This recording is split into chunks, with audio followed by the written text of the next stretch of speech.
you can't split jerk for reps. So this is something that I've had to stick for years, and it's so inefficient, and it's going to cost you so much energy per rep. Yet in your most recent competition, you split jerked a dumbbell for reps, didn't you? And you came second overall.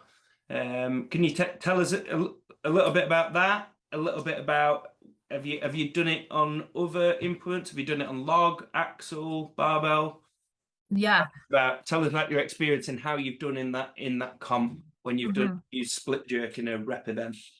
Yeah, so with the dumbbell, I don't actually usually split jerk. I'll usually power jerk a dumbbell. I just find it more stable. However, with the implement that we had, I couldn't get my normal rack position up here, so I had to bring it much lower, which meant that I've got this much further to press it. So obviously I'm going to give all the leg drive I can, but to be able to catch it at the top, I'm going to have to get even lower, and a power jerk wouldn't have allowed me to do that, which is why I split. And it was kind of an on the spot guess. I literally in the warm was like, I'm gonna have to rack it here, and then I went out and was like, okay, and split jerk just felt like what was going to work the best. So for that, it was just a case of it's the only way I'm going to get it up with not enough time to practice it. But in other events, I've used the split jerk a lot with reps on log and axle and barbell. I think people say it wastes time because of stepping in, but if a split jerk is easier than a power jerk, if you know how to do it right, you can shift more weight because you can get lower. So if you are, how I see it is, if you're gonna power jerk, you might have to take an extra 1 or 2 seconds in the rack position than you may have to for a split jerk. So it's not actually taking any longer. You're just using that time in a different part of the lift. So rather than taking the time in the rack, I'm taking the time in the recovery. So overall, it doesn't make that much difference. And because my split jerk is better than my power jerk or my push press, I'm going to have more in the tank to do more reps overall. So it's worth sacrificing that little bit of time to get the recovery. Is how I see it.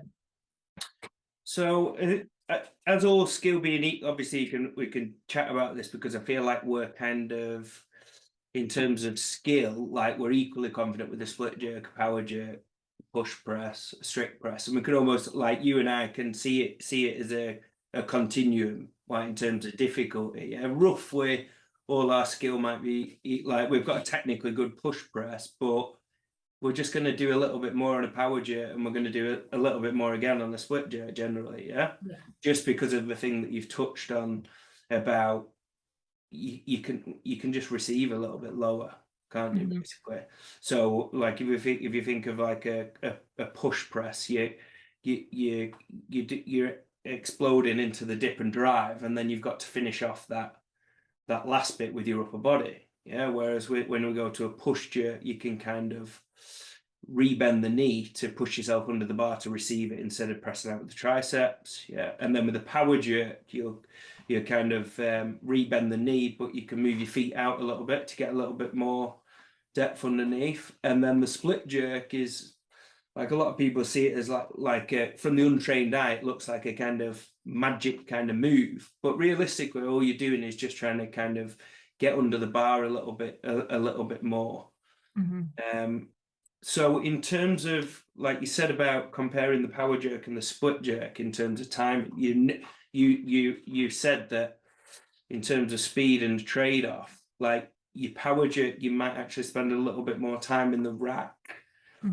Your split jerk, you might be able to get rid of a little bit quicker, and obviously you just spend a little bit more time recovering. So my comment on this would be the fact, like, I completely agree with that, because I just feel like almost with the split jerk, there's more margin for error. Like with a power jerk, your line's got to be bang on, hasn't it? Because otherwise you get caught out with this kind of pressy thing. That if you're doing like a split jerk, you can almost if you get confident with the split jerk, you can get away with some scruffy reps by say you're dipping and you dip forward, the bar's out in front of you or the object's in front of you. If you're brave and you're stable in the split, you can almost save some. You can save face a little bit and jump forward underneath it. Can you imagine yourself doing that? Like, can you remember? To an extent, I think it's more instinctive. Like, I've never thought about doing it, but I definitely have. Like, watch that dumbbell video. I'm bloody splitting all over the place to get under wherever that dumbbell is. So I think once you get experience with the movement, it's something that you instinctively do.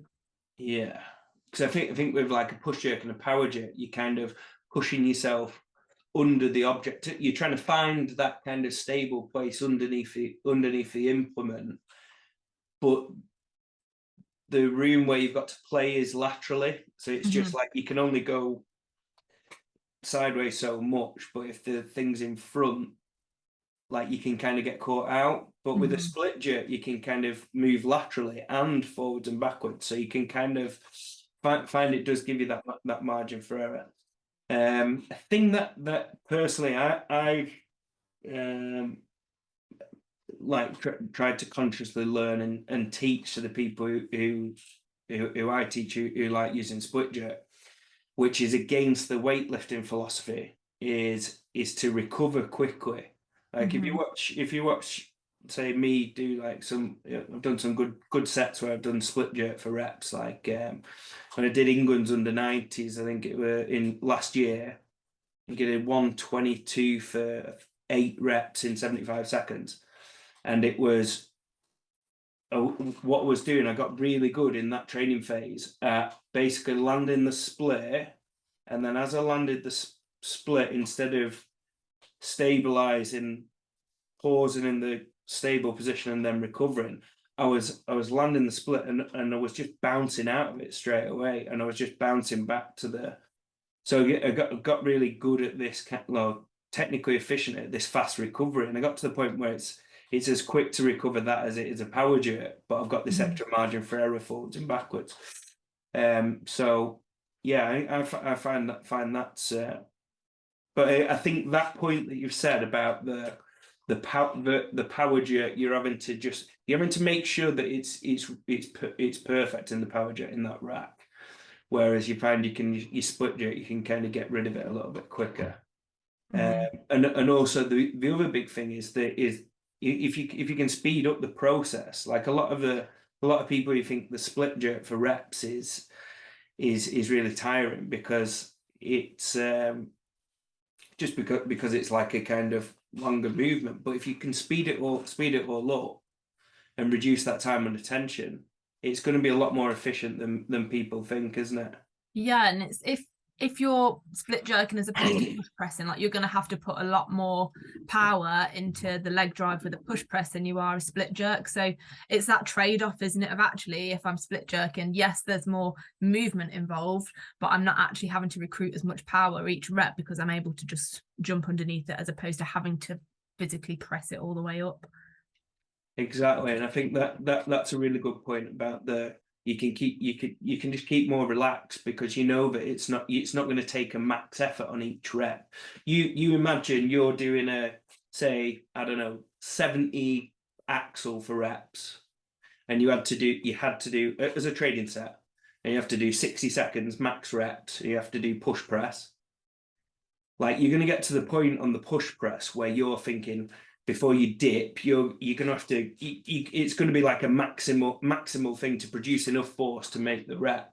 Whereas you're doing, like, say, a jerk for reps, you're going to the trade is you're going to have to be you're going to feel like, well, actually, this is really, really easy per rep in terms of making the lift.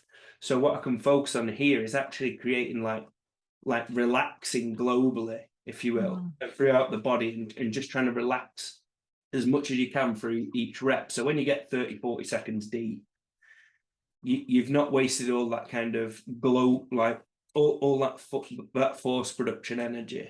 Yeah, more about rhythm and skill than strength per se, I'd say. Yeah, brilliant. So have you got anything to add on the split jerk for reps? If you haven't learned it already, learn how to do it and then thank us after. Yeah.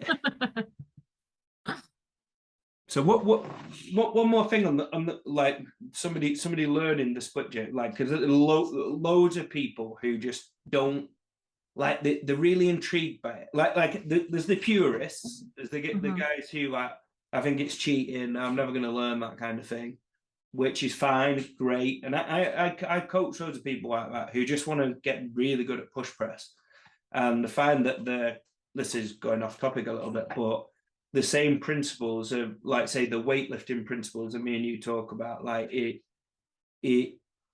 even if somebody wants to push press, like and just get a more efficient push press, the principles transfer so well, don't they?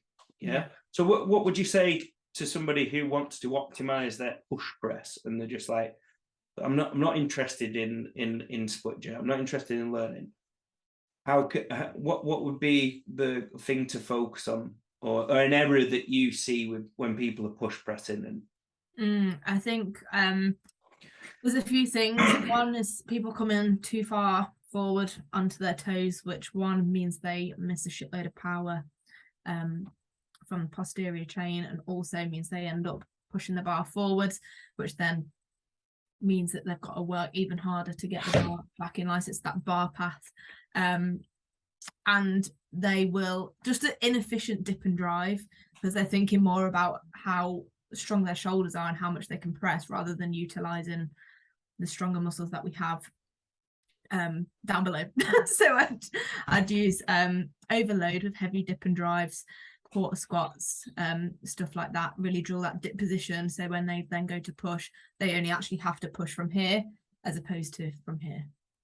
Yeah, absolutely brilliant. So two great assistant exercises there. You said the dip and drives, isolating the dip and drives. I'm a massive fan. I think it's so beneficial on yeah. I think another thing about dip and drives, if you do it with a barbell or an axle or whatever, what you'll find that is, if you can get better at your dip and drives in terms of training, you'll find that your dip improves, but you'll also find that your rack position improves significantly, and your flexibility and stuff. I find it's a brilliant exercise for, without even people realizing about, like, say, developing the rack position. If people understand the value of improving the rack position, and you put into YouTube or whatever things to improve your rack position, you'll find all the stuff like banded stuff, external rotation, T-spine, all this kind of stuff that a lot of people, I'm not saying everybody, but a lot of people like me actually find it really boring.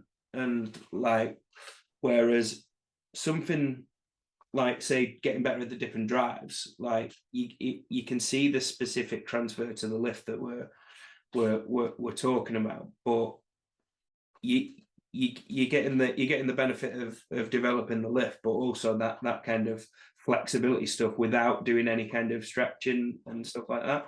And being strong in that range as well, because stretching is all good, but if you can get into that position but don't have the strength to be able to hold that position, then it's no good to you when you're pressing. So being able to build strength as you build the range is like double win, really. It's that putting more money in your bank. Yeah. So I think a good protocol for teaching for dip and drive, or jerk dip and drive, I think everybody will benefit from these, whether you're really good at, say, overhead in terms of technical standpoint, like, say, Chloe, and you want to get really strong, like your rack position's excellent, you could really overload this dip and drive massively. You could be going to, I don't know, like 110% of whatever your max overhead is, and be owning that dip and do volume. And you could do 5 sets of 5 at, say, I don't know, 100, 110, 120 or something. Whereas realistically, somebody that Chloe mentioned with this kind of poor dip mechanics and possibly a poor rack position, you're going to struggle to do what Chloe can do, even if you can strict press more, because it's going to feel so uncomfortable on the wrists, the elbows, the shoulders, the delts and stuff like that. So for those people who kind of want to give this a go, I'd say start off lighter. Start off with, I don't know, maybe 75%, 50 to 75%, basically a weight that's heavy enough to kind of you can almost feel it as an assisted stretch, but it's not so heavy that it's kind of killing your joints. And I would focus on, instead of progressing the weight, what I get people to do, if the mobility and the dip's not very good and the mobility isn't very good, like what I'll get people to do, I'll get them to, like, I'll pick a weight for them to do that I know is achievable, and then I'll get them to progress volume or whatever. Like I might get them to do 3 sets of 3, and then 3 sets of 4 the next week, 3 sets of 5, 4 sets of 5, 5 sets of 5. And then as they've built the volume at that weight, what you might find over the course of 4, 5, 6 sessions is that they kind of alleviated the wrist pain. They've got a better connection. There's less distance between the bar and the delts. They feel like they're more connected as they actually dip, and it kind of feeds into this kind of the poor dip mechanics that you said. But I find that people are often giving themselves such a hard task by the mobility and flexibility being so far out. They're racking it up here, that you see a lot of people doing. It's actually like, if you hold a barbell there, Chloe, like with 40 kilos or whatever, and then try and dip, and like, you're giving yourself a hard task. Yeah, I always explain it as like, imagine you've got a line of energy running from your heel right up to your shoulders. If the bar is on your shoulder, that energy line is going to hit it straight away and go straight up. If you've got this much distance between, what's happening in that? Like, you're losing so much power here, and it may also, or very likely, is going to come down before it goes up, which is an eccentric movement. It's going to take even more energy. Like, it was some bit like it's, and I think because so many of the open strongmen do it, people think that's what they need to do. But like, biomechanically, like if you think about it logically, like, it makes no sense. So it's one of my pet peeves. Yeah, that's great. So that like creating that, the further away, the more disconnected you are, aren't you? And the harder task technically you've got at keeping a good position, but also in terms of efficiency and force production. Like what you've said is absolutely great about you're fighting against the eccentric. Basically, as you're driving, you'll see people, because they often dip too fast as well. They dip too fast.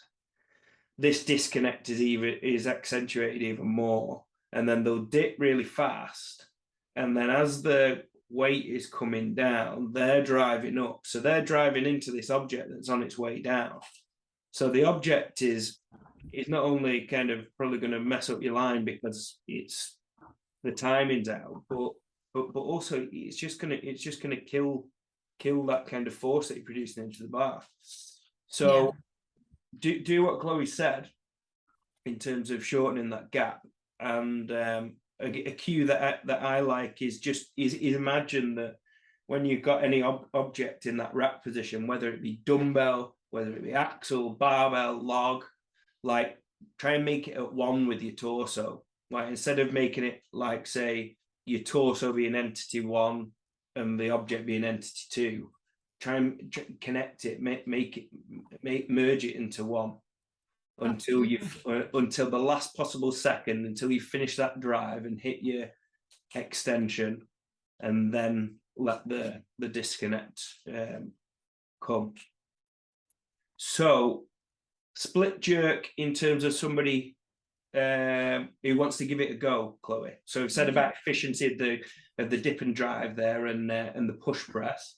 So the good news is everything that we've just said, that if you're a split jerker and you improve your dip and drive and your push press mechanics and stuff and power, then this is going to make your split jerk even better, isn't it?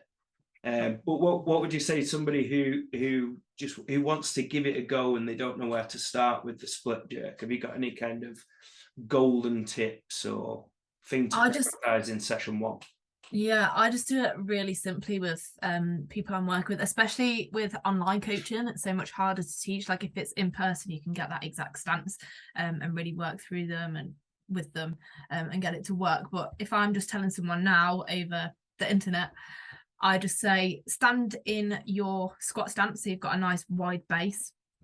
Take 1 step forward, 1 step back. Don't think about what foot you're putting forward. Whichever one you put forward is likely to be the one that you're going to put forward in your split. Then bend your back leg so it's on your toes and your torso's upright. That's your split position. And then bounce up and down in that position. Drill it, drill it, drill it. Work on stepping into it, dropping into it, jumping into it. Just really drill that footwork. Once you're confident with that, add a stick. Once you're confident with that, add a bar. Don't overcomplicate it. Brilliant. Yeah, I love what you're saying about don't overcomplicate it, because like I know like I love going into depth and analyzing the intricacies and stuff, but fundamentally when I'm teaching a client, like that is the goal. Like obviously we're trying to go deep on stuff here, but like the goal is when client X needs to solve a problem.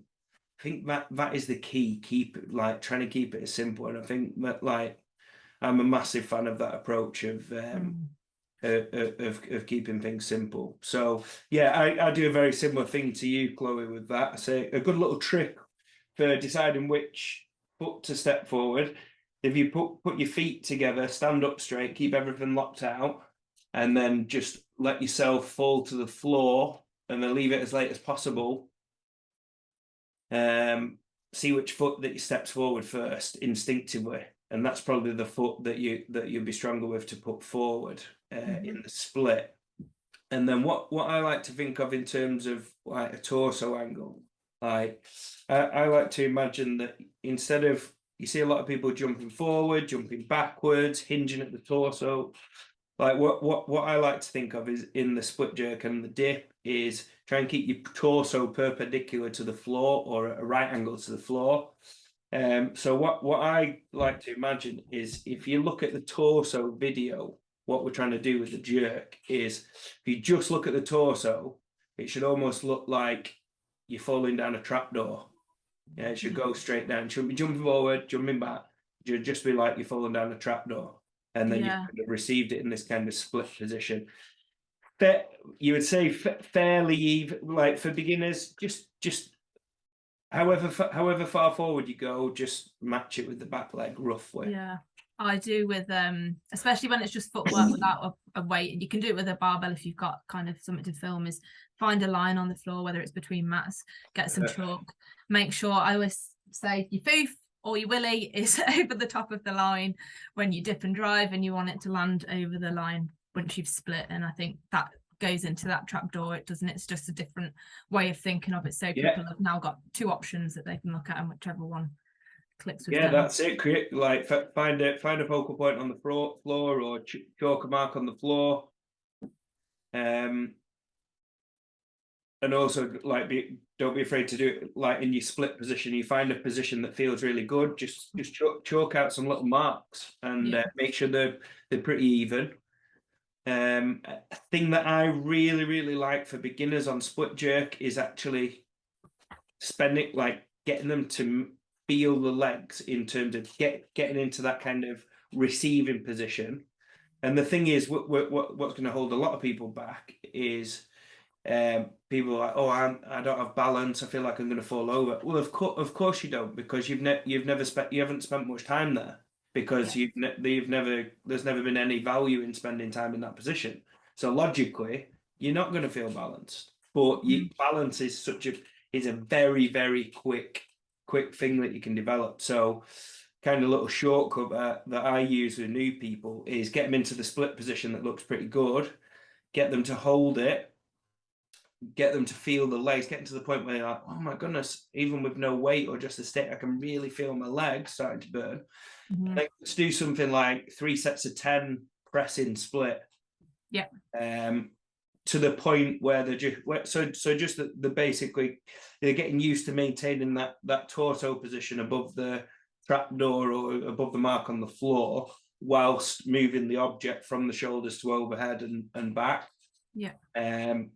But they'll finish the 3 sets of 10 and then they'll be like, oh my goodness, I can feel the legs. And then once you can feel the legs, you'll have a lot easier time in terms of just basically set up like you're going to set up for a push press, and then just jump to the position where you were feeling your legs ache.